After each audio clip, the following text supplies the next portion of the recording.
Good morning. It is Friday. And I don't know about the rest of you. This is one of those busy holiday weeks. So we have an entire house of company coming today.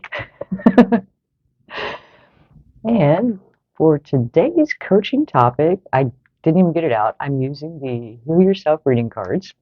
And we got number 3, which is dreams. And I love this card because I have a thing for tigers.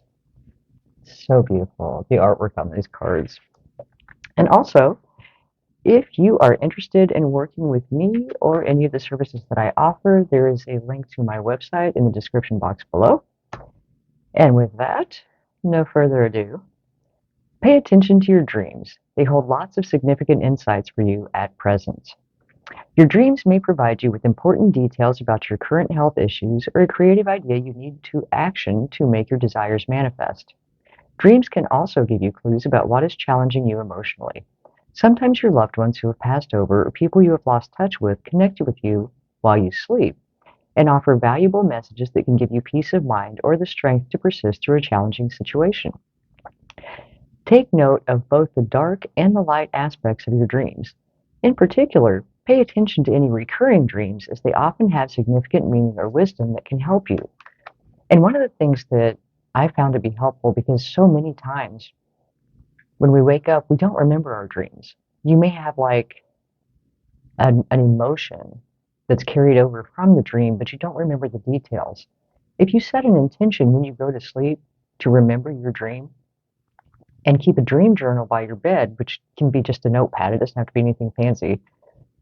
When you first wake up, write down any details you remember about your dreams. And as you continue to do this, it creates a habit where you will more readily remember your dreams. And that way, because it really doesn't take long after we're up and start moving around, we forget the dream. And you may have just a couple details of it. But if you make a habit of setting the intention to remember your dream, and then as soon as you sit up in bed, write down any details you remember, that creates this like training for your brain that you want to remember your dreams. And as you hone that skill, you can actually set an intention before you go to bed that you want an answer to a situation or you need a solution to a problem. And set the intention that your subconscious mind will bring you that solution in your dreams. And once you kind of strengthen that muscle to remember your dreams, you'll find that you can get a lot of guidance through your sleep. So, the other aspect of this is having a dream which you need to take action on. And our dreams, our goals, our desires, they're generally a part of us that is meant to be expressed in this lifetime. It's a soul urge to become who you were meant to be. And so often we forget who that even is because as young children, we're very much in our essence of self. We're born without any kind of pride or, you know, need for approval. We just are. And we have no qualms about being whatever it is that we are.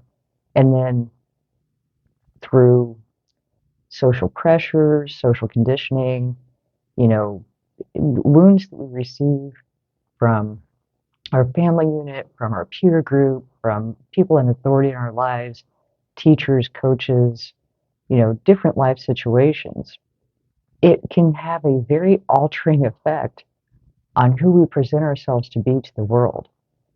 And because we go through this and we keep this up for so many years, just to kind of make things easier, so that we're accepted, so that we're not ostracized for being different, just to make ourselves fit into that little box of acceptability that society has deemed we need to be.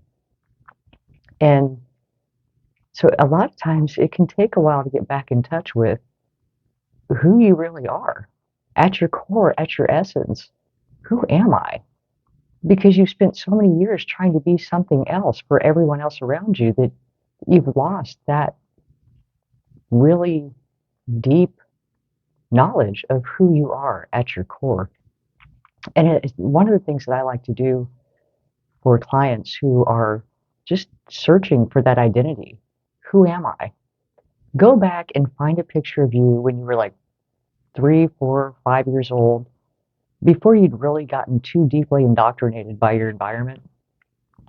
One that shows your spunky side, that you've got that little twinkle in your eye, kind of ornery, and kind of think back to that stage in your life and what you liked and what you enjoyed. What was your personality like?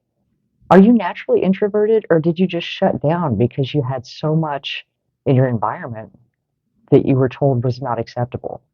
And what did you enjoy at that time? Get back in touch with that part of you, and you can talk to that part of you too.